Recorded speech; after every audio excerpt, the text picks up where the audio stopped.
Greetings and welcome to the Department of Tangents podcast, a panel discussion with comedians Kathe Farris, Emily Ruskowski, Erin Spencer, and Carolyn Plummer with new music from Illuminati Hotties. I'm your host, Nick Zano. I'll keep the intro short this week since we have just over an hour of interview to get to. This episode marks the very first time the Department of Tangents was recorded live in front of an audience. The Northeast Comic-Con and Collectibles Extravaganza expanded its podcast panels and its comedy offerings this year, and I was lucky to nab all four comedians on the Friday night show before they took the stage. I haven't done a lot of panel shows before, but if they're as interesting as this one, I may have to make a point of doing more. Farris, Ruskowski, Spencer, and Plummer all have great stories of how they got into comedy and found who they were as comedians. Farris started and then stopped for years due to family obligations. Ruskowski is a social worker. Spencer bombed on purpose her first time on stage. Plummer has worked every kind of room you can imagine, from clubs to, as she calls them, dead animal lodges. A good chunk of the conversation was centered around identity and experience, and there were some delightful moments where the comics just asked each other questions and I got to sit back and listen. Stick around after the show for new music from Illuminati Hotties from their album Kiss Your Frenemies. And now, Kathe Farris, Emily Ruskowski, Erin Spencer, and Carolyn Plummer.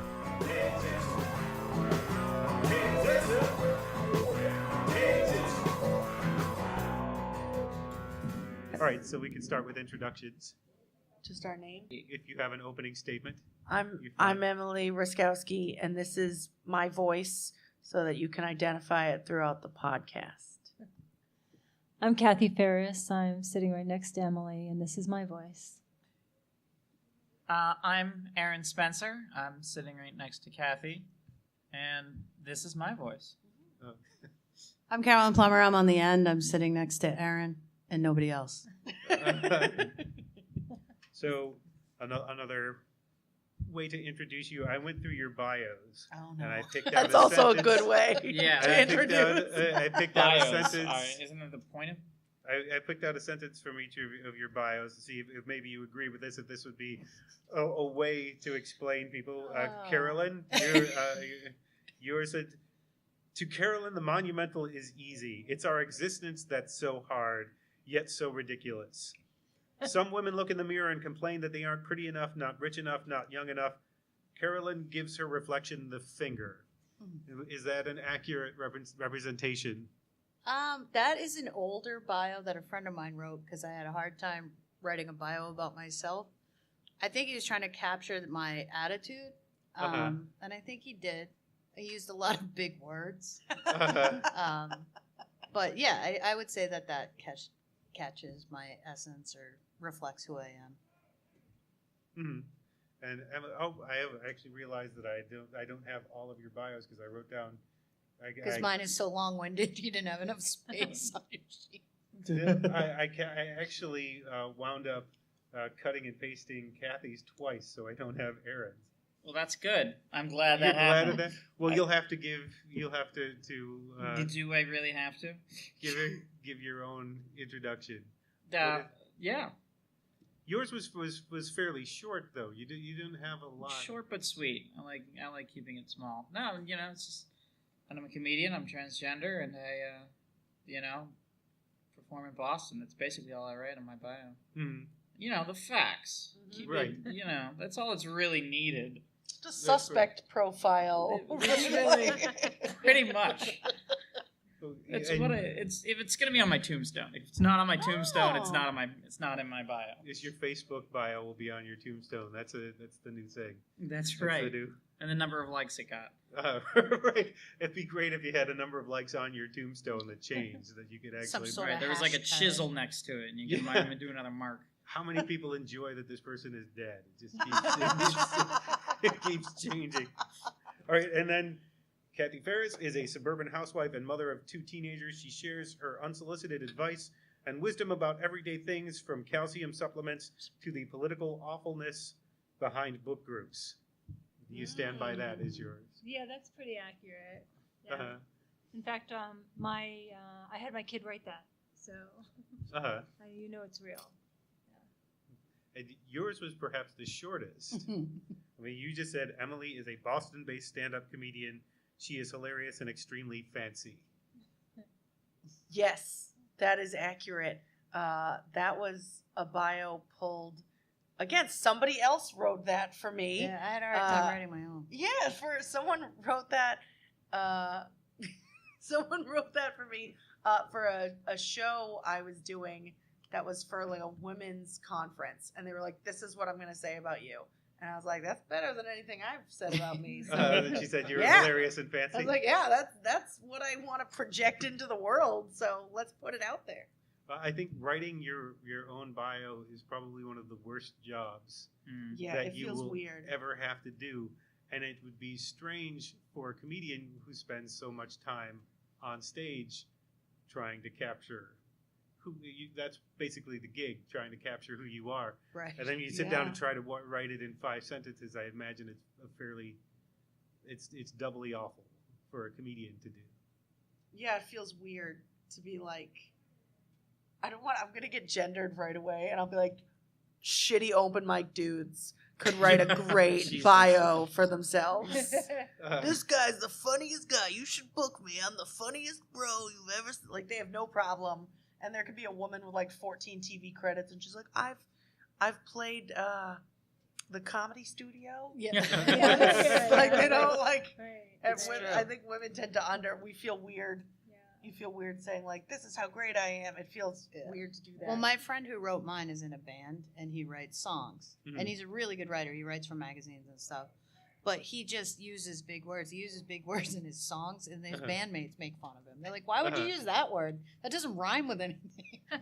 So he wrote it a long time ago, but I've tried to change it over the years, and sometimes I'll send a short bio for a show I'm on, and I still just cut something out of what he wrote. Well, 'Cause I can't write do music as well, and every time I've tried to write a bio for myself, it might seem okay that day, and like the one that's up on my Yeah. Facebook now, and the Reverb Nation and all that is utterly terrible. I don't know what to say to myself because I get anything that I say to try to praise myself seems like, oh, you're. I feel like I'm bragging. Yeah. Yeah. I wonder if we're all afraid that like our middle school bullies are like in the audience listening to our bios being read out and be like, that's not true. Everything you said, that person's a wicked loser. Tell everyone. Put that in your bio. Emily, that's exactly like anything I write. I always think that there's these other women at home reading my stuff, following me, because every now and then I will get a post from somebody or just like this obscure message like, I listened to that podcast that you were in and I really liked it. And then I think, what did I say in that one about that person? Or they'll like a weird thing, but it's like they're following, they're stalking, fact-checking everything that you write. It's stressful. Yeah, Yeah. because they have the time, because I would do that too. You would stalk somebody and Well, you I would call call it a them out. hobby, you know? I call it a Like, hobby. oh, I heard you said you were very funny. I'll be at your show. I'm just interested. We'll see. I'm interested in Linda and her Amway career. That's when you gotta keep it the facts. Who you are. Yeah, Your suspect name, profile. Your age, maybe. They You know, can't your refute hair anything color. you've said. In That's your bio. great. Oh, I leave my age out on purpose. Well, that's a big problem for a lot of people. They don't want to know. Yeah. They don't want people to know. And it's not not just female comics either. I've had Yeah. male comics who have been. I've asked their age and they don't want it Yeah. in an article. Yeah. And it can be kind of Huh. tricky because in the Globe they generally want you to put somebody's age in. And it's a harder question to ask than you would think. I can ask, I've asked people much more personal questions, and answer them, with no yeah. problem. And then I've felt nervous about asking, "What's your age?" Yeah. Do you hear that? I am 34. I'm so brave. Yes. I think the fear is, you don't want industry to somebody to be like, well, she was funny, but She she's doesn't fit our 34. demographic. Like, That's the thing you worry about, demographics and all that Yeah. crap. how many good years can we really get out of her comedy? Like, Right. do we really want to even? Probably not many. Yeah, we're getting up now. I know, but you really can't hide it either. I mean, I remember Right. when I started and I was 44, so I was older then. And I remember saying to myself, there is no shade of lipstick that's going to cover 44. Uh-huh. So you just got to be it, you know? But Yeah. and you started and then stopped and then started, right? You started young and then I started, like at 23. I just started at a blip, and then I was like, I'm going to get back to this. And 19 and a half years later, I went back to it. Yeah. Wow. And what did Wow. you think starting 19 and a half years later? What did you think your career path would be at that point? I didn't think I would even be having that. I just did it because, it was on my to-do list. I always wanted to do it. I've been trying to encourage my kids to do, get out there in the world and try things that they've always wanted to do. So I felt like a hypocrite. So I just took a class, and from there, the scene here is so good that it allowed me to just keep going. And there's all these open mics, and then these local shows, and then you're able to just kind of, improve your craft, hone your craft.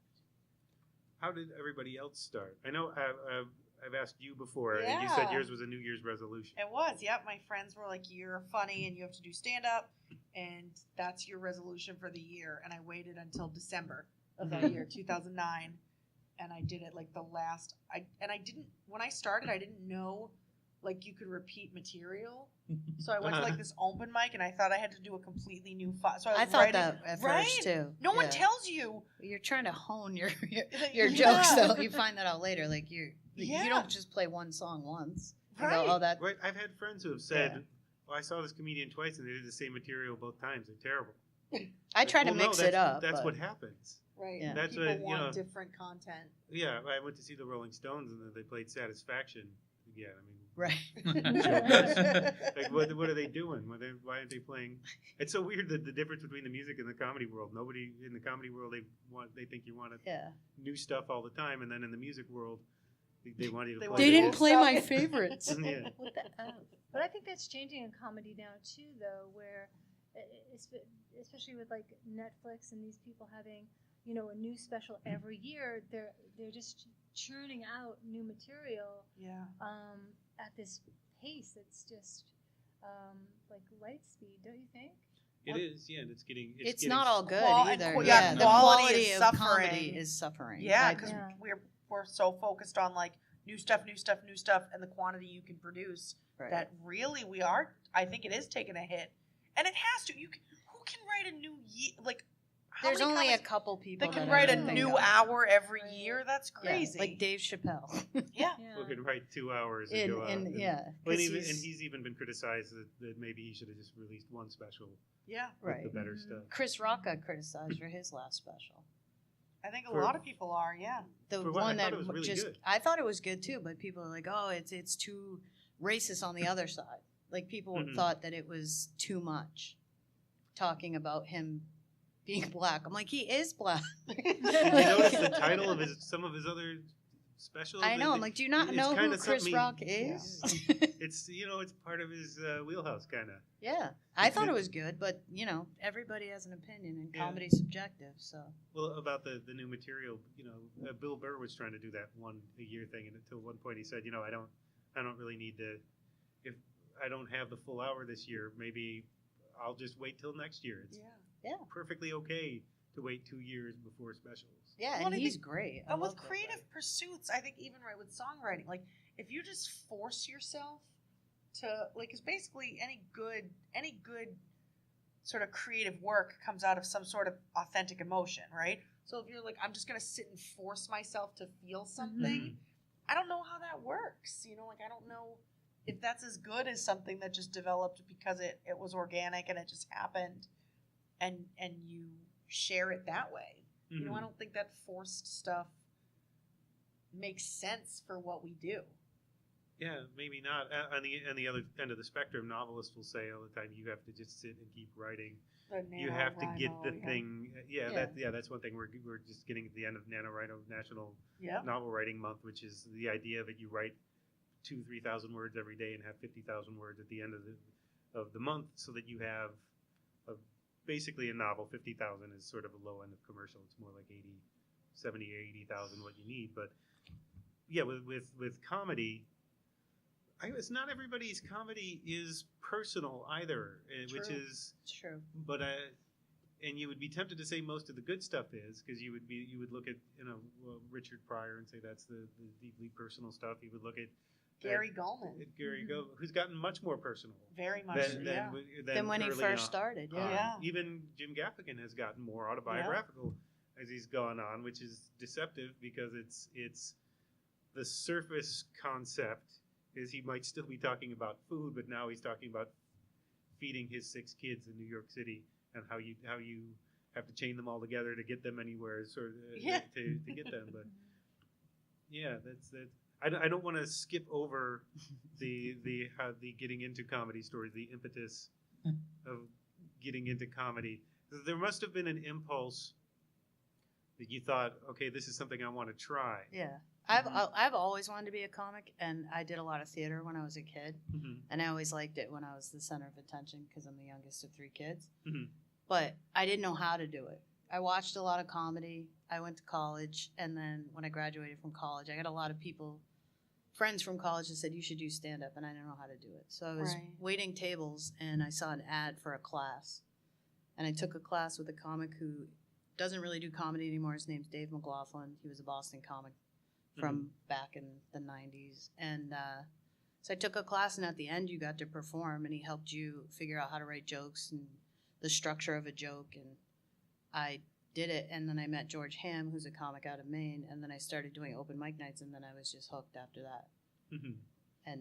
But I started in New Hampshire, then I moved to Portland, Maine, and then I came down to Boston. So I've been in different markets. But that was my story. But the class was what gave you the class is what gave me the confidence to get on stage and put it all together, because I didn't know how to do that. I'm like, how do you do that?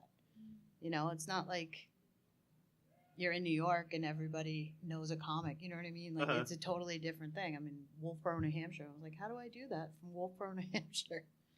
And then I was driving to the Vault a lot, and I got a lot of stage time, and then I met bookers, and then I just progressed from there.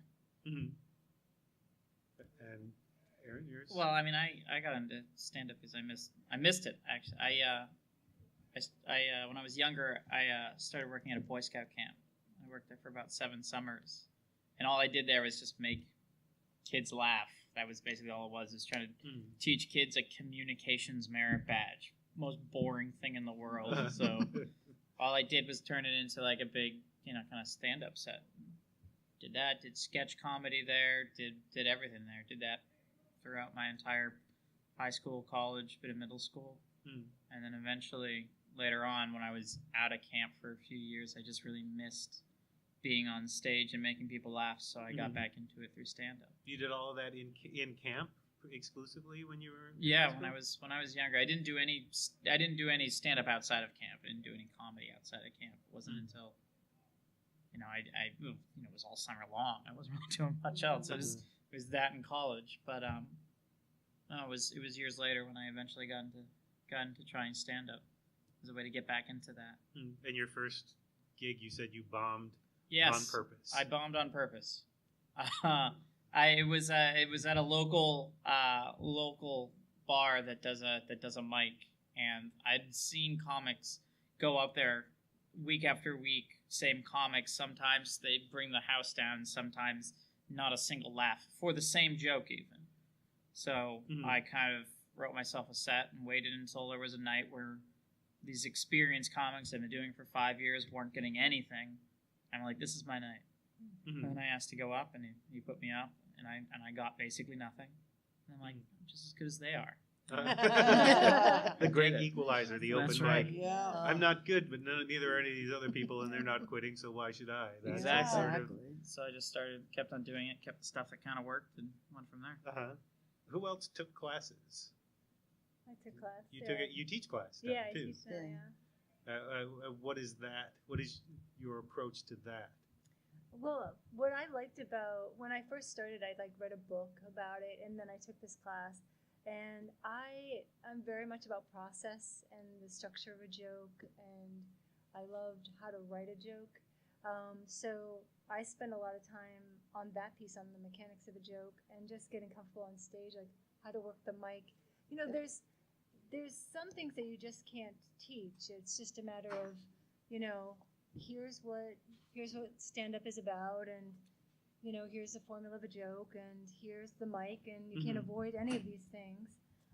So just teaching some basics, and from there it's about, this is as much as I can give you, and the rest, here's where open mics are, and here's where you go. But I spend a lot of time on the joke writing part, because that's where that's something you can teach.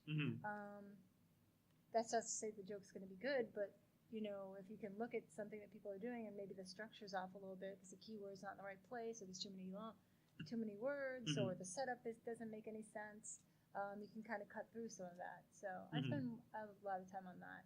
But I personally do that too. I love to write the joke. I love chasing the joke. Probably more than even performing the joke. I like to do that.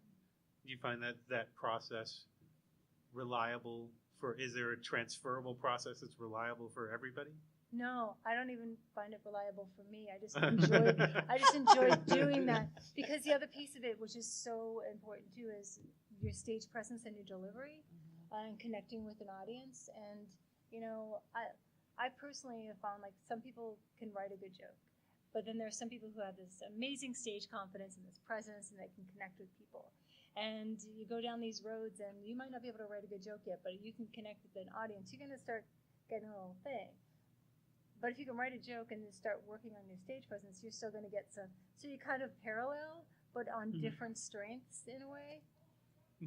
Because there are some people, you could probably watch Jimmy Carr, for example, and see that sort of setup, that very crisp joke structure, and say, oh, that's how you do it. But then if you watch Dave Chappelle, those are the kind of, Dave Chappelle are the kind of comics that are kind of dangerous for newbies, I think, that make them think, oh, I just get up there and talk. Yes. No. We've all seen one of the super confident drunk guy who's they're gonna love this, and it's just some dummy who went to the mic or thinks every show's a mic. Yeah. Have you been to shows like that where someone will go, like a drunk audience dude will go up to a showrunner and be like, yo, can I get 5 minutes? And they're like, I don't. Sometimes people are just bewildered and they're like, all right.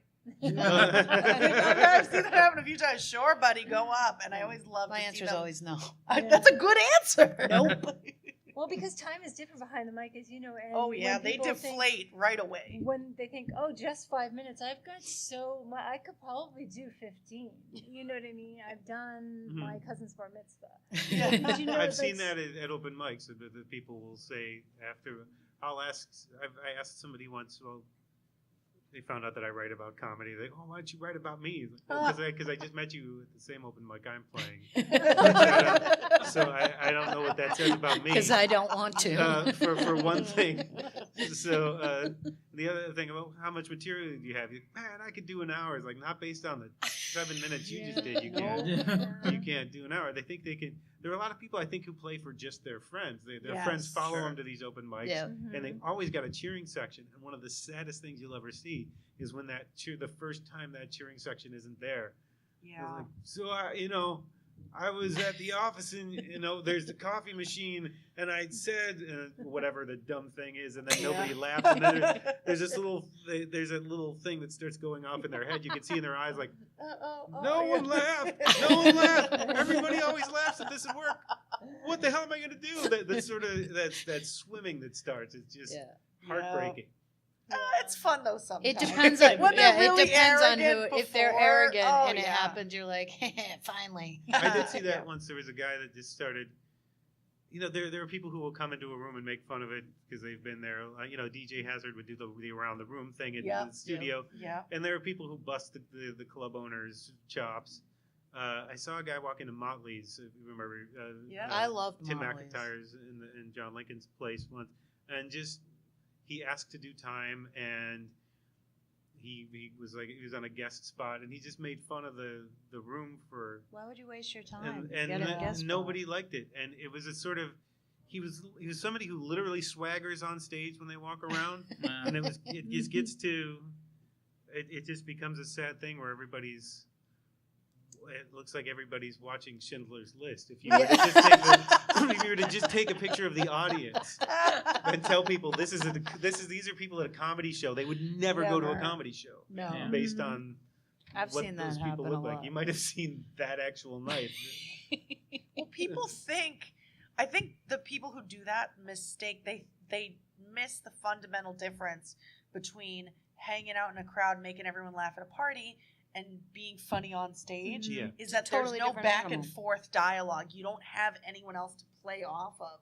I mean, a little bit in a limited capacity with crowd work, but there isn't the back and forth and things to play off of when you're in a conversation with somebody. All the energy has to come from you, and I think unless you fundamentally understand that before you get on stage, you're setting yourself up for failure. Not only that, but also there's no shared experience. Yes. I think that's a big difference between Yeah. like if you're hanging out with your buds or you're at a party somewhere, you have a Yep. shared experience, remember that, energy, yeah. everybody's there, they know the same people. But once you get on stage, we don't know you at all. Yep. Right. It's going to take a lot of setup for you to explain who Cheryl in accounting is. Yeah. Exactly. For And this. I have friends that'll be like, "Oh, you should do this on stage. This is a bit." It's not a bit. It's not. Right. it's a story about Steve in a Facebook post.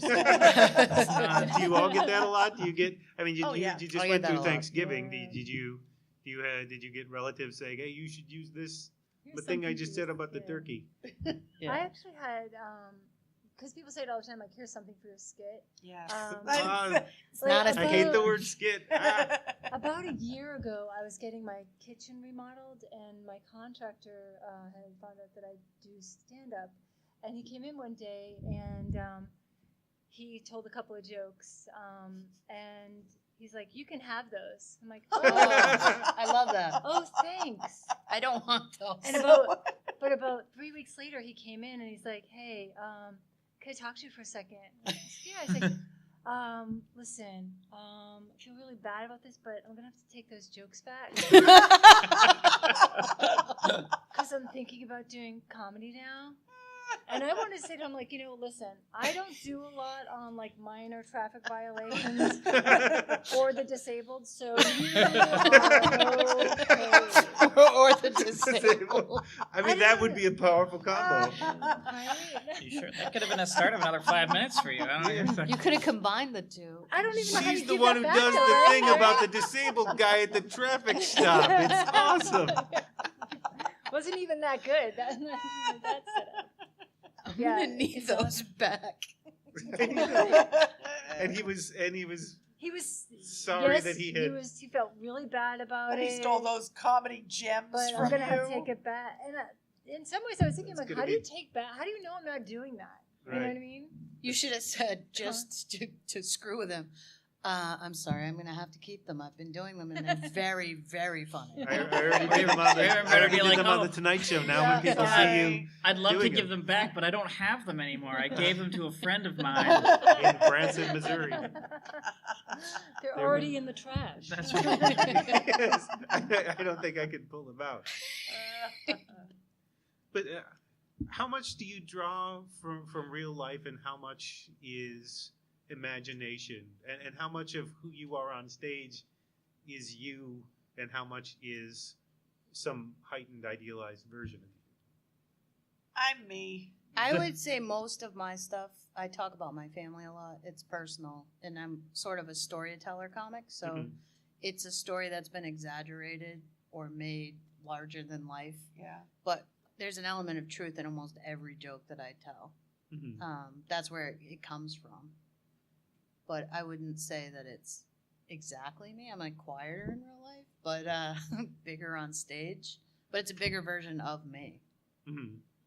It's not like, because I'm not political, I'm not like one thing. I'm more of like just perspective and personal story. Mhm. I sound really boring when I say that, but Well, you're. I hope you don't mind if I tell people your opener. you can tell, If yeah.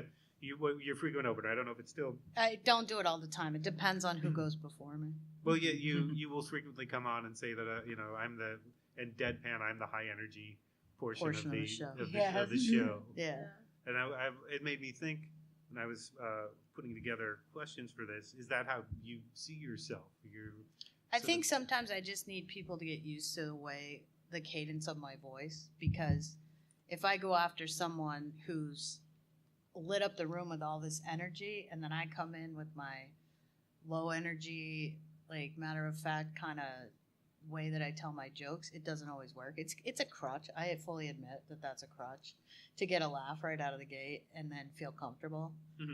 Yeah, but also which is why I don't do it all the time anymore. But it's also okay to establish who you are. Yeah, that's, right that's right the off other bat. thing I'm Like, doing. But it I think is that's kind of a okay. crutch. And you Like, should get a laugh like immediately, like Yeah. just to prove to the audience, hey, I'm funny. yeah, and that's I think that comes from when people introduce you. This is gonna be, I'm gonna play the woman card now, but a lot of times when Have people, it. I'll pass it You know down what I'm to gonna you. I say. keep it at a all lot of times. times when Is people it just the one card?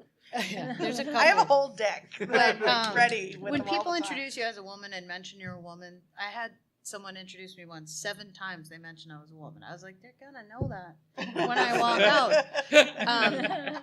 And Dom Herrera was actually there. It was at the old Comedy Connection. He goes, "Do you like that intro?" I go, "No, it sucks." And like he kept almost bringing me up too, which is also annoying. So it was like I couldn't get up there, and he kept mentioning I was a woman. I was like, In "Just what bring-" context? What was the how This could you next fit? woman works all over New England, and she's really funny, and she's a woman. Like it was just like uncomfortable. So a lot of times you kind of Here's a step in. chart if You step into a hole, and if the audience is male and there's still a stigma that women aren't funny.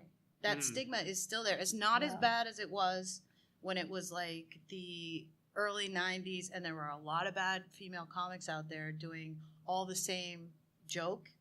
You know what I mean? You know what I'm talking about. But like, it's sort of like what you were allowed to talk about as a woman too. right. And Like there's it's always changed been a lot since then. But you are in a hole sometimes, so you kind of have. And I get this a lot after shows. I don't usually like female comics, but I thought you were funny. Yeah, Yeah. I do Which too, they yeah. then tell you is a compliment. You're like, well, it doesn't sound like a compliment. You know what I mean? Like, I just want to be funny and to be a comic.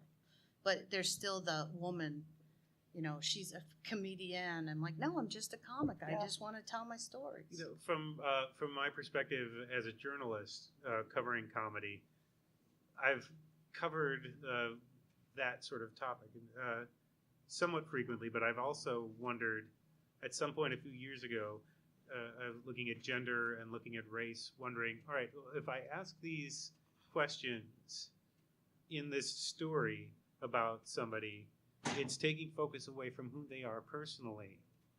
And am I perpetuating, if I ask somebody, if there's not something that happened in the last couple weeks that Jerry Lewis blew up again and said something stupid, Right. and I asked that question, what do you think about this, are women funny? Am I perpetuating that topic? Am I keeping the ball in the air by asking that of someone? in an interview? I hate that question. We talked, you know, like I've Yeah, talked about. I hate hate that it question too, yeah. because male comics don't get asked that question. Right. Are male comics funny? Like The they most just often answer is no. Like, right. You know what I mean? Like it's like I'm not a unicorn. I'm just a comic. Like, and I specifically had you on because you were a unicorn. but This is embarrassing. This is now. Jesus. Weird. sorry. Did you not read her bio? But it is like a unique thing that you always get that question. Like, do you Uh-huh. find women funny? It's like, well, I find some women funny because comedy's subjective. I find Right. other women not funny at all. And I find male comics funny, and I find other male comics not funny at all. Like, why does it have to be a female comic or a comedian? Like, why can't it Right. just be a comic? Like, oh no, I don't like that comic, or no, I don't Right. like that comic. But please don't mention I'm a woman 7 times and half introduce me for 10 minutes, and I'm sitting there going, what the F? Just bring me up. You know what I think is interesting that you said is that because I hear this too. It's like, I normally don't like women comedians, Yep. but I thought you were funny. I think we have this like, as though genetically we're not prone to being as funny as men, but good for us, Right. You know, And it's, you're kind trust of- me, it's better now than it was. And I think Yeah. that this is across the board, and sometimes I feel it more from women in the audience more than men in the Mhm. audience. Mm. It's harder to win them over. But like, oh, that was good. Yeah. That was a Good really for you. I Yeah. liked that. Yeah. Oh, great. Women have said, I've had women say I Yep. don't like women comics, but you were I've had funny. that Me too. too. From I usually women, that have always- women say that. that Yeah, always so bums me It the makes me fuck think out. that like, is it just something that we just kind of just thought was there? You Mm. know? But it's the same as in other fields. It's when the first woman went to the Citadel. Oh, well, she couldn't do it, so no women can. If one woman comic is not funny, every woman comic's not We're funny. all like, G.I. Janes. yeah, we're all just like We're all G.I. Janes out there just trying to prove a point. It is like, and it sucks because again, one male comic cannot be funny, and you're like, people aren't like, oh well, I don't like male comics anyway. They don't generalize like they do for women, and I think I think it bothers me whenever we say female. I never say I'm a like I'm a woman, like I'm a human, so I call myself a woman, right? Right. So, but I don't like whenever we say female comic, we don't say male comic like Carolyn said and Kathe said, because as long as the default is male, as long as the default is straight white male, everyone else is a niche. Mm-hmm. And then that's what people are like, oh, I don't like niche comedy. Like, oh, like women isn't a genre of comedy. And it should. Right. Like if you're a person of color, that's not a genre of comedy. If you're LGBTQ, that's not a genre of comedy. And I think that's the problem is as long as some people can definitely make it into that. Oh yeah. There are definitely there's markets the for black that. comic, Absolutely. the gay comic. There are definitely people who stick with a certain But they're also brand. just talking about their experience. And Right. again, that experience is only other as long as the default normal, quote unquote, I don't know why I'm doing quotes. We're doing a podcast. I did air quotes with my hand on an audio only recording. It will get. It's going to be in stereo, so they'll be able to feel the wind It's of sort of because you're doing it very close to the microphone. Perfect. There it is, guys, for you listening. That little. But there it is. But yeah, as long as we consider straight white male default or quote normal comedy, then we consider everyone else's experience like, oh, well, I should only listen to this if I'm into that kind of experience. But those experiences are just as normal and just as valid. And as long as we keep othering everybody, I think that's a problem.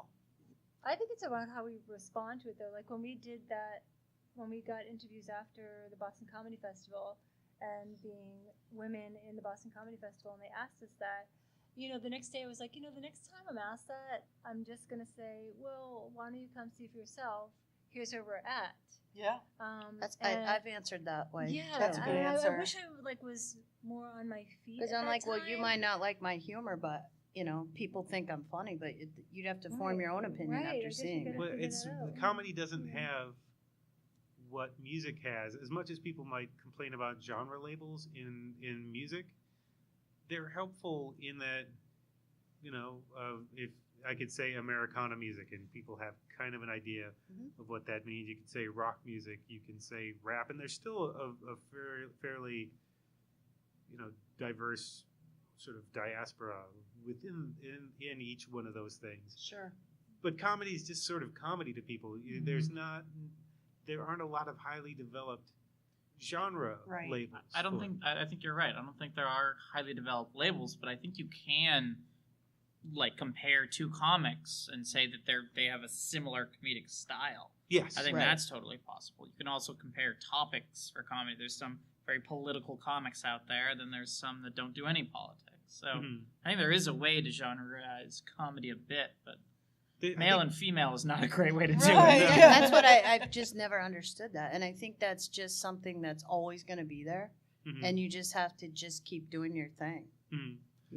I think political comedy and clean comedy are the only two sort of labels that seem to be in sort of pervasive common vernacular that people will know. Yeah, I think you're right. Right, because you get booked that way. Like, oh, I'm looking for a clean comic.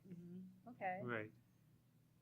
I shower every day, so I guess Well, Erin and Kathe, about being who you are on stage, what is the difference?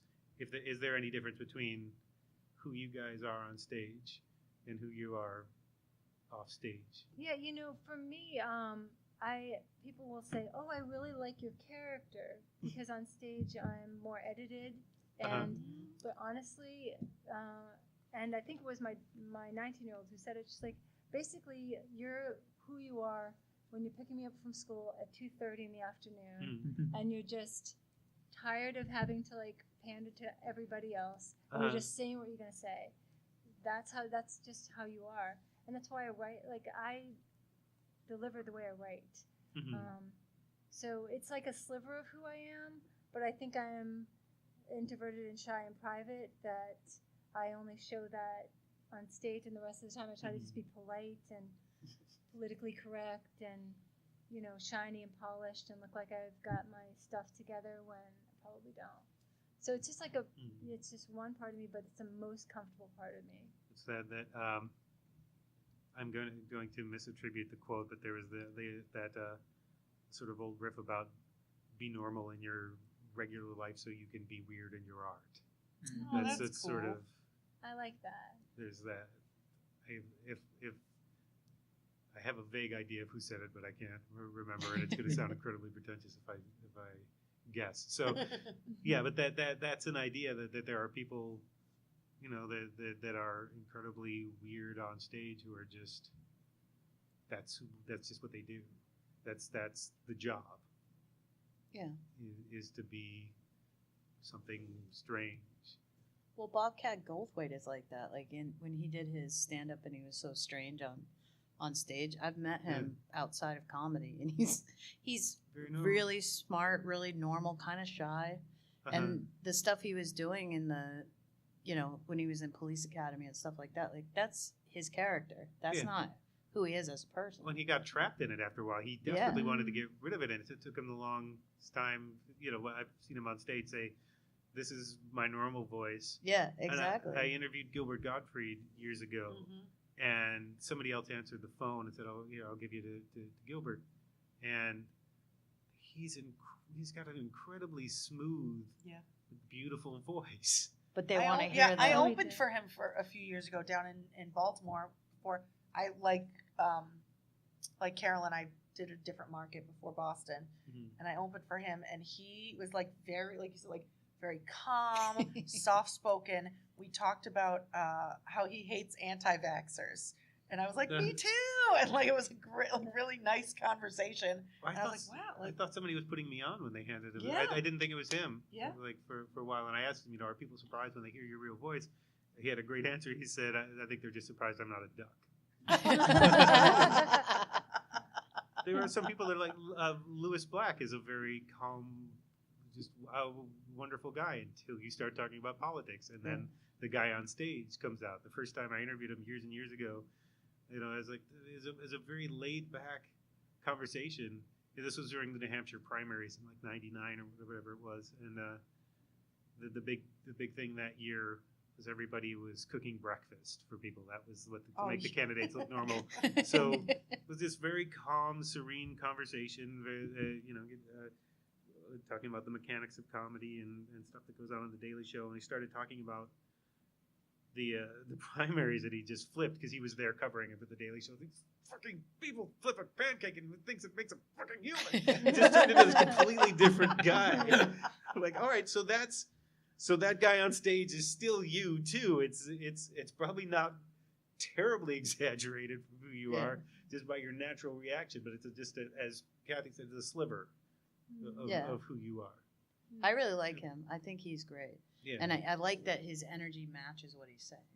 Like there's some comics, their energy doesn't match what they're saying. Like they're angry about something they shouldn't be angry about. Like he gets fired up and that's how it comes out. But he believes that and he is behind that 100%. Right. And he's so funny and he's smart. And we haven't gotten to you yet about who you are on stage as opposed to who you are off stage. Yeah, I think I am myself on stage in a very similar ways to everyone else. I probably a bit exaggerated and definitely. I mean, I'm not 100% myself. I mean, I'm not. You know, when I'm on stage, I'm telling one joke after the other. That's not my real life. You know, I'm not a constant barrage of jokes, but I'm pretty much. I have the same opinions I express on stage. I get very personal about a lot of topics on stage. I'm me, you know, maybe a bit more critical, but that's about it. And you became a comedian around the same time that you transitioned, correctly? Yes. You mind talking about that? Is that Absolutely, I don't care. It was around the same time. It was within a year of me starting, I think, is when I started doing comedy. So at the time when I started, I had a lot of stuff to talk about that was very personal that was going on that I thought was very funny. Mm-hmm. And apparently other people did too. So Was that a way of processing things that were going on? no, I mean, probably in the true Hollywood, whatever, in my eventual, biopic motion picture, they'll make it out to be that. But no, I don't think so. I mean, I had my own, I had a therapist. That was what they were there for. I didn't need stage time to work through emotions. I think some people would say therapy would kill comedy if they had a therapist. They wouldn't be able to say what they say on stage. They'd be better adjusted. Well, that's the other sort of myth of comedians, that everybody's messed up and they they can't. do it because they're messed up, which is, some comedians embrace that, and some comedians. I'm like, no, I'm a regular person. Yeah.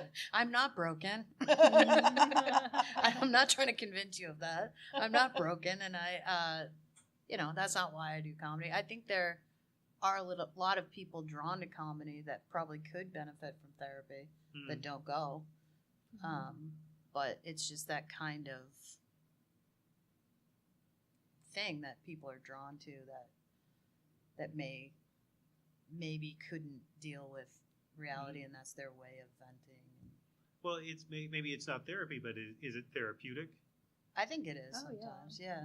Yeah, I agree. Is there an element of, because you have to define yourself on stage, Right. is there an element of that carries over into your real life where you've made discoveries through things about yourself, through things that you've written or said on stage that maybe you didn't know about yourself or hadn't clearly defined about yourself? I think that's happened to me. I think there's definitely, but a lot of those discoveries about myself happened far before I ever got on stage and said it. Mm-hmm. That was in the writing process. Uh-huh.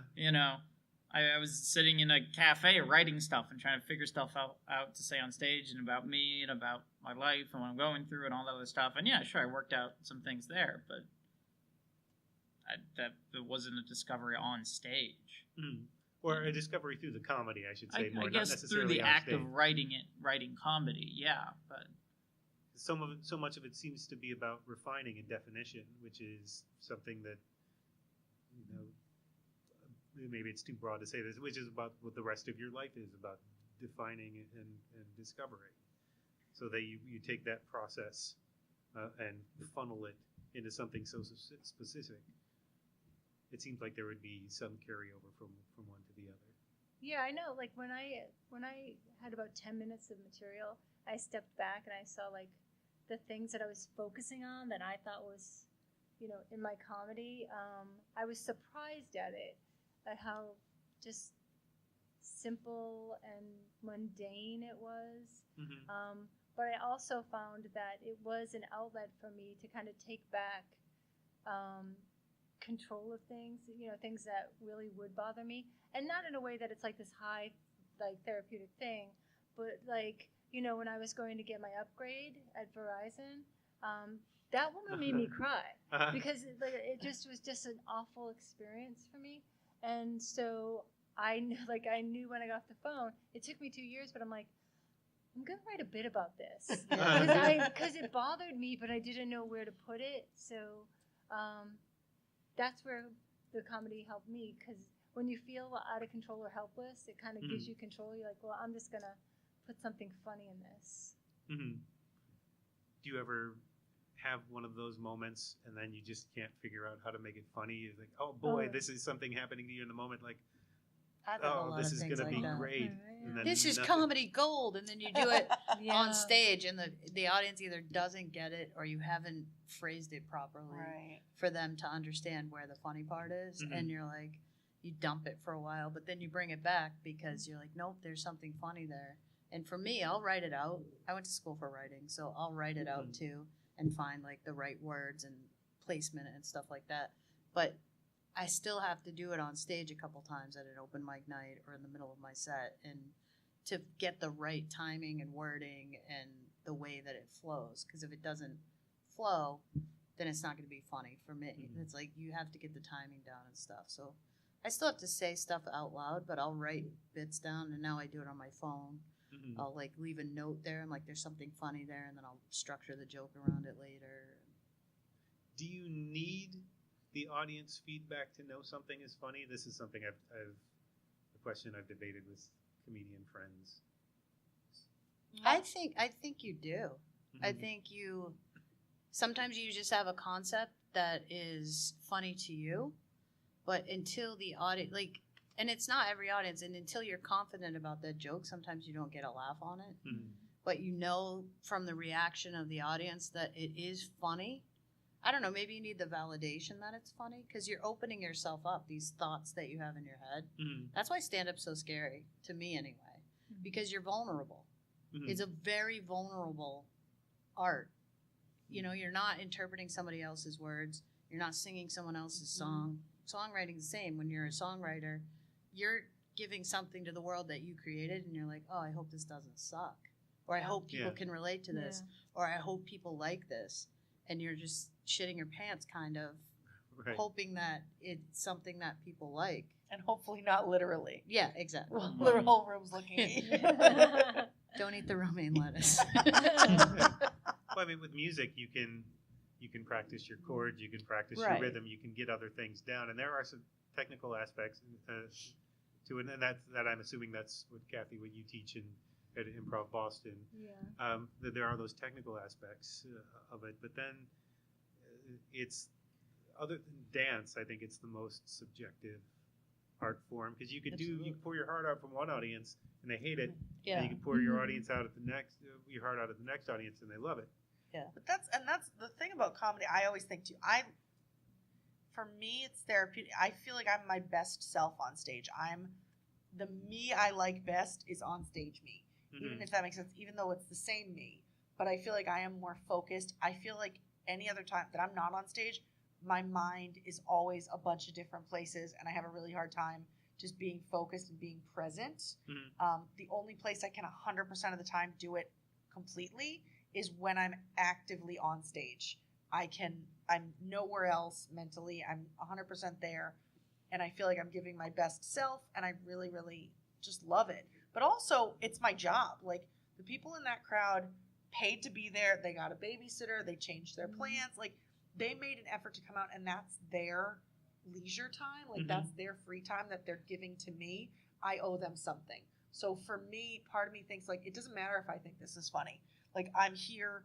This is, for me, in that I love it more than I love anything else. But, I mean, except my family. But, like, as far as tangible, like, activities and stuff, I know I love my family. It depends. But I love comedy more than any other activity, bar none. So that part's for me. But my job is to have the audience have a good time. So I'll like skew, and I'm sure you look at the crowd and go, all right, this is the age makeup of the crowd, this is the demographics of the crowd, this is the area I'm in, I think this is what they're going to like, and I piece it together. It doesn't always work. Right. You cross your fingers and hope it does. And Sometimes you change your tact. You go take a Yes, different direction because yeah. you're like, this isn't working. Yeah, because it doesn't matter how Or you do much a I love college a and you joke. realize how old you are. And you're like, Yes. oh, this is going to suck. When I do a college and they don't get like NSYNC references, I'm like, I don't even know what to do with you. Like, that's my most relevant, most modern reference. Yeah, I find that to be a challenge. What has been interesting, especially coming off the festival and being able to be on shows with these women, is that we have, although I knew this anyway, we have really different processes. Like, I will actually watch Emily like thread a joke where she'll go in, she has a premise, she talks it out on stage, which I think is very brave. And It's then just ill prepared. no, it's not. No, it's not. That's your there's process. a method to her madness, and you can tell because then 2 shows later, she's doing this, but she's threatening a different tag, or she's punched up the punchline, or she's taken something out of the setup. To me, I'm fascinated by all of those things, where I'm more comfortable in my notebook and where I'm always working is trying to get as comfortable on stage, where some of my being reserved looks like I'm being reserved, but that's just how I'm feeling at that time. But in terms of a joke, like if I know, like instinctively, I feel like I know if something's going to be funny out of the box. Sometimes it's not, but I will stick with it. or change it around. For me, it's always a logical leap. I've lost them somewhere in the setup to the punchline, Mhm. so I know what the things that trip me up usually are. Mhm. But I'll try it anyway, and then until somebody can explain to me what they're missing, then I figure it out. Do you do your jokes like choose your own adventure? I kind of do it like I'll start here and then I'll go, okay, if they like this, I'll weave into this. Yep. But if they like this, right, like a mat, like, all right, this is Mhm. choose your own adventure. They didn't like this part. We'll go the other way. We'll go down this tunnel and we'll take this boat now. Like, That's why a heckler is so disruptive, because Yeah. you're not just telling your jokes if you're a good comic. You're There are wondering- some you're comics that feeding just into come it. out, do their jokes the same way. They're like a used car salesman. They have one pitch, and that's what Mhm. they're going to pitch. And if they don't like it, they're just going to keep going. yeah. Mhm. But when you're a good comic, you look at what the audience is laughing at. You look around the room. You may have to say something when something's weird or something happens. You may have to address that. Yeah. But you're constantly thinking of the next bit and what people are laughing at and which direction you're going to go. And that's why it's hard when someone interrupts you Yes. and wants to be part of the show, because now you have to do stuff off the cuff to either shut them up or because they've disrupted the whole room and you've got to take the control back. And Right. that's And then what you don't know if hecklers it'll don't weave back understand. in. Yeah, and then you're Totally. like, great. Well, now what am I going to do to get them back? Because the focus is on you, and you're the one in control most of the time.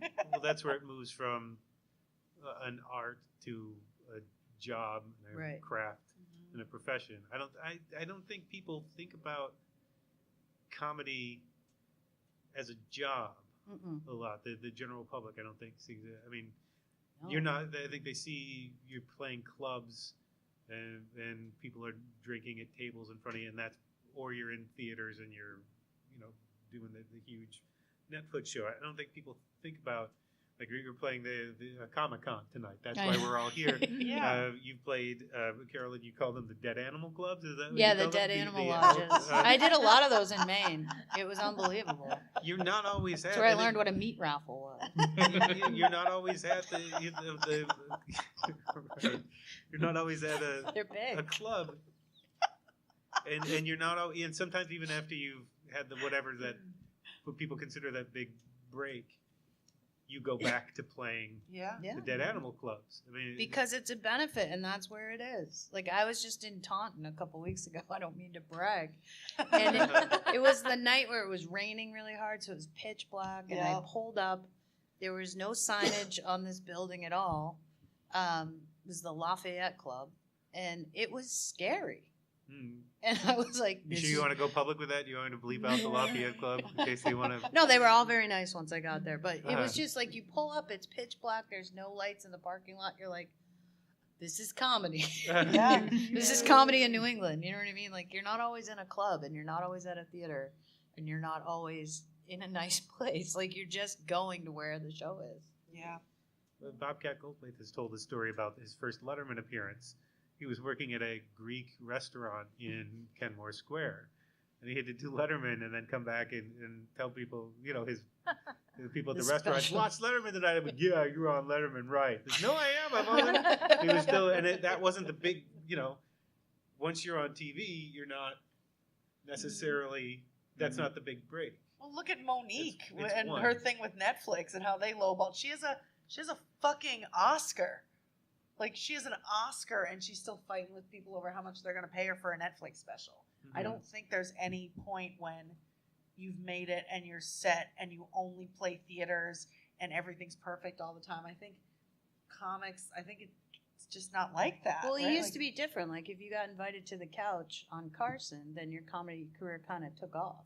Yeah. But that's not the case anymore. You could do all the late night shows and then be in a dead animal lodge the next week, because Right. it's just not like that. There's more comics. It's a different business. It's not the late 80s, early 90s when it was a big comedy boom.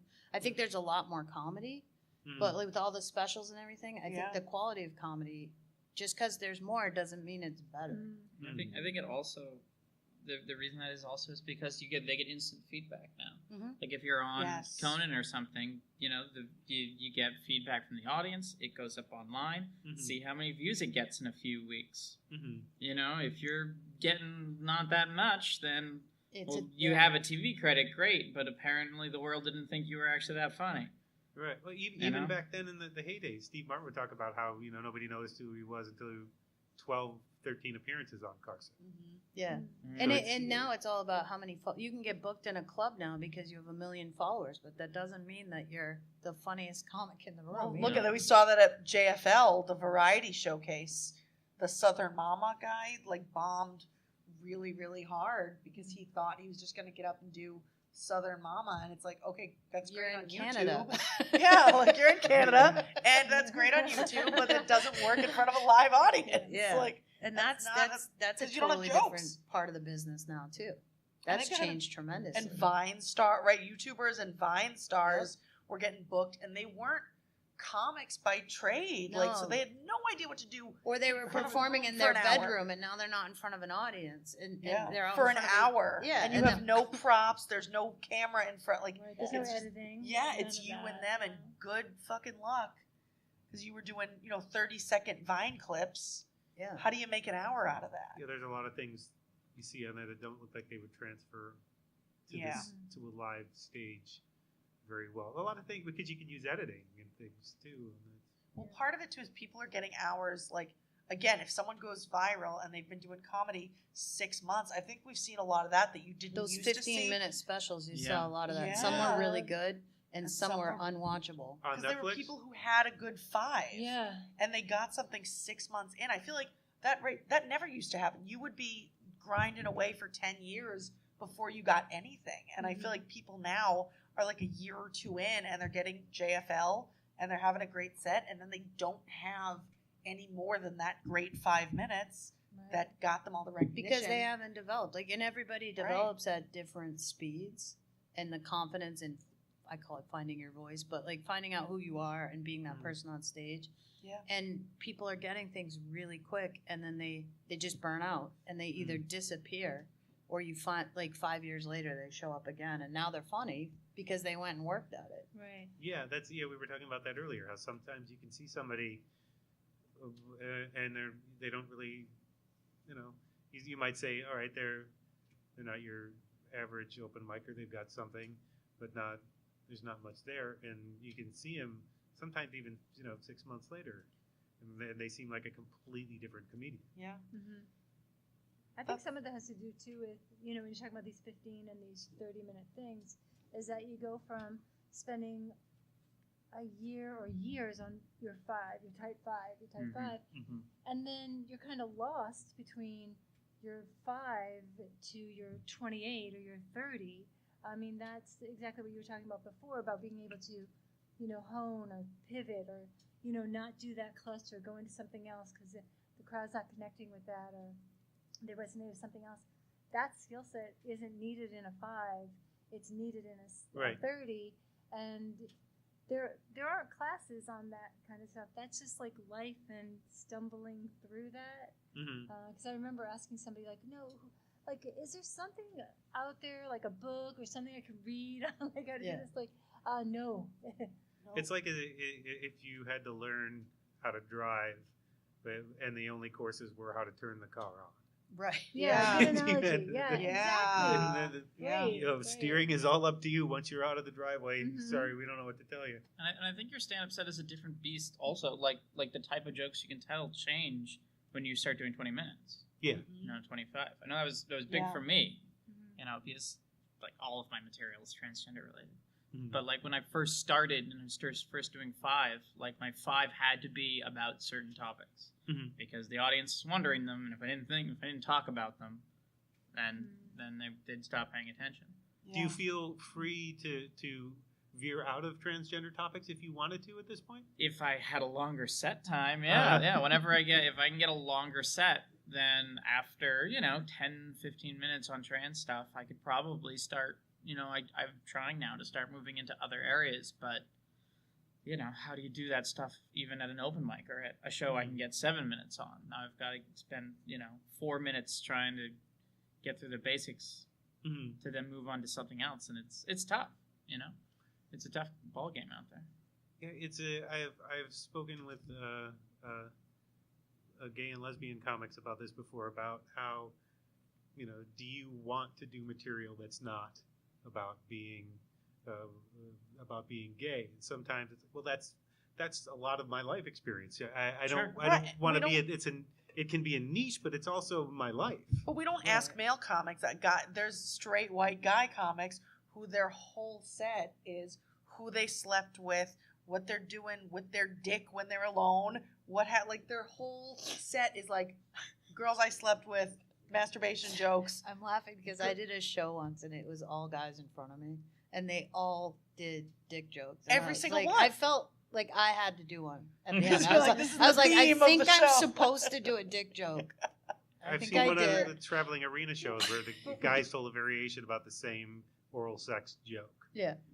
But And it was by the time you got to the third person who did basically the same joke. Everyone was done with it. But that's part of the like, oh well, dick jokes and masturbation jokes from straight white guys are normal comedy and standard comedy, and it's fine if the whole goddamn show is that. And then the one woman, like Erin, is It's not, transgender though. all the time. Like Right. your whole life is you're a trans person. It's not like, okay, now it's time to turn off the part of me that's a trans person and talk about normal comedy stuff that's cool. And again, the critique people who are again not straight white guys get is, are you relatable enough? And it's like, at what point do we say like everybody's life experience has something you can connect with? And when we stop saying straight white male is normal and everything else is niche, I think that's when we open things up, if that makes sense. Like It can, but in comedy also, I've asked John Panette, do you want to stop? Do you want to do something other Sure. than fat jokes? sure. I've talked to Sure. to Jim Gaffigan. Are you afraid of getting pigeonholed as the Hot Pockets guy? Yep. I mean, because So comedy does funny. have that way. You spend so much time trying to define yourself Yep. that you can define yourself into a narrowly. corner, and then you can't get out of it. Well, the industry So wants you that's to part of- define yourself. That's too. a fair point. Like Yeah. that's the other thing. Like I've had managers come up to me and like, well, I would manage you, but you don't fit a niche. I don't know what to Yeah. do with you. Mm. I'm But it's like, like, find yourself. All right, Yeah. nobody's interested in that. Find yourself again. right. find I'm someone like, different. well, I'm not going to Find- change who I am. This is who I am. So if you can't market me, I guess I don't have a manager. You know what I mean? Right. Like I just said, fuck it at that point because I was Uh-huh. like, and I'm thankful that I didn't want this person to manage me anyway. But I was like, that's a shitty thing to say to someone. Like fit a niche. Like just find out what you fit. I was like, That's- well, isn't that your job? Like, what do you Right, think right. that like? It was just the weirdest conversation, and I talked to other comics about it, and it's like, if you don't fit a certain criteria for something or your age or whatever, they're like, well, it shouldn't matter. Like, it just shouldn't matter. Like, Mhm. it would make their job easier, yes, but Mhm. well, maybe you take a risk and you try to market somebody just as a comic, like, Mhm. but that's not the reality of Yeah, what- but That's what would not you- what what would bookers you want, say? yeah. What would you say about you guys? You still got to say something about that. I run into this Right, sometimes if I'm going to write about something. I've had comics say, "Well, I just go make somebody laugh every night, and why don't you ever write about me?" It's like because what I can't say to them is that you make a lot of people laugh with the same joke I've heard a bizarre, 3,000 yeah, other exactly. people tell already, Mm-hmm. and you make the same 12 people laugh. And there's Yeah. got to be sort of something else. I've got Yeah, to have a that sets story you to apart. tell. Yeah, I get About right. you, and they're funny isn't necessarily a story. They're funny because is the story. right. Yeah. So that's where it gets tough. That makes sense. Yeah. Right, And- we do have to wind down because I think everybody needs to eat before your show because Right. it's getting up. But I want to say we are at Comic-Con, and I haven't asked any Comic-Con like questions yet. So Oh God. I do want to wind up with this. How many people here are at a Comic-Con for the first time? Okay, I raised my hand like a dumbass. This is Carolyn. I've never been to a Comic-Con. So what are you expecting from here? Do you have? Well, I already saw some costumes, which the people watching is fun, and then I want to go look at some more of the merchandise Mhm. and Yeah. see who else is here for voices and things like that. Uh-huh. I don't really have any expectations. I'm just ready to go see something. Uh-huh. And have you been to a Comic-Con before? Yeah. No, I've been to Comic Cons. I like going to PAX East and stuff like that as well. Video game okay, so conferences. you're- I love this stuff. Uh-huh. This is great. What are you looking forward to here? Personally, I'm actually thinking about picking up some art. I've been meaning to get some Teenage Mutant Ninja Turtle stuff. And when I was wandering the hall earlier, I saw some people with some cool art on it. So I'm thinking about swinging over there after this and getting some stuff. But checking out the vendors, checking out everybody here, seeing the cosplay. Mm-hmm. It's fantastic. And my daughters have been going to anime, PAX, Comic-Con stuff for about 7 years now. Like, I probably should have remortgaged my house with the amount of wigs and cosplay. And I have a tremendous amount of cosplay in my home, figurines. So I'll probably be looking for my youngest, who will be in the merch room, expanding on her collection. Mm. And finally, I've performed it. I've never gone as just like a participant, just to like go and check it out. I've done KatsuCon in DC, told jokes there like 5 or 6 times, and then I've done Aresia up here a couple times. So I just like the only cons I've ever gone to as like just someone who bought a pass and just went was RuPaul's Drag Convention twice, Nice. and that was super fun. So I like cons. I like having stuff to purchase. And there are similarities between the Comic-Cons. There definitely and the drag are. movies, And also con audiences are just super fun. So I'm really, really excited. Mm-hmm. And finally, does everybody want to just say where you can find out more about your comedy? And Yeah, I have a website. You can go to carolynplummer.com. It's not Caroline. It's not Plummer with a B. It's carolynplummer.com. With 2 M's. With 2 M's, yes. You can check me out at erinspencercomedy.com. It's not Carolyn. It's not Plummer. KatheFarris.com. And that's you have a different spelling. Yeah, I spell Kathe with an E and Farris with an A. So. An E and no Y. No Y, yeah. Okay. I'm EmilyRuskowski.com. It's SKI at the end, if that's helpful. Or you can check me out at Carolyn's website too. If that's easier to spell, check out Carolyn's. We're all I'll just link going to it put to all our yours. stuff on here. That's right. Well, thank you very much. Thank for you, Nick. being a This part was of really this. fun. My Nick. first live podcast. Yay, Nick. Thank you. And thank you, Jim, for Thank you, being the Jim. audience. Yay. Hell to the hell isn't always a trend. Thanks again to Kathe, Emily, Erin, and Carolyn for being on the show, and to the Northeast Comic Con for having me. Look for more episodes taped at the con in the coming weeks, and look for the comics on Facebook and Twitter, and go to the Department of Tangents blog at www.departmentoftangents.com to see clips of their comedy and other posts and episodes. If you liked this episode, please consider subscribing and/or rating and reviewing on iTunes, Stitcher, or wherever you get your podcasts. You can also find us on Facebook and Twitter. And now this week's featured track, Pressed to Death by Illuminati Hotties from their album Kiss Your Frenemies. If you like your hooks with a sense of humor, this is the band for you. These songs are witty and fun, but some of the punchlines are in the music. It's a punk attitude, and they'll give you a song you can hum and a raspberry, literally in this case. Enjoy Pressed to Death by Illuminati Hotties.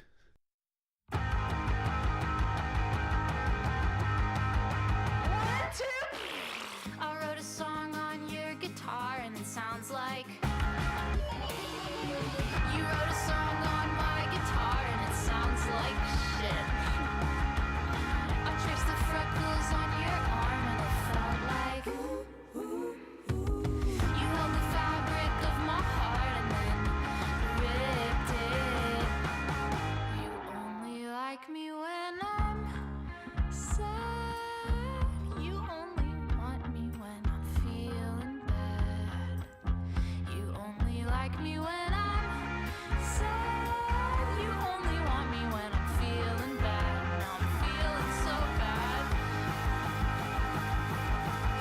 I'm watching everybody dance from a safe wall. You try to act like you don't care, but you're smiling. I'm talking this close to your ear, 'cause it's what's all the hype with cold brew coffee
Dear Young.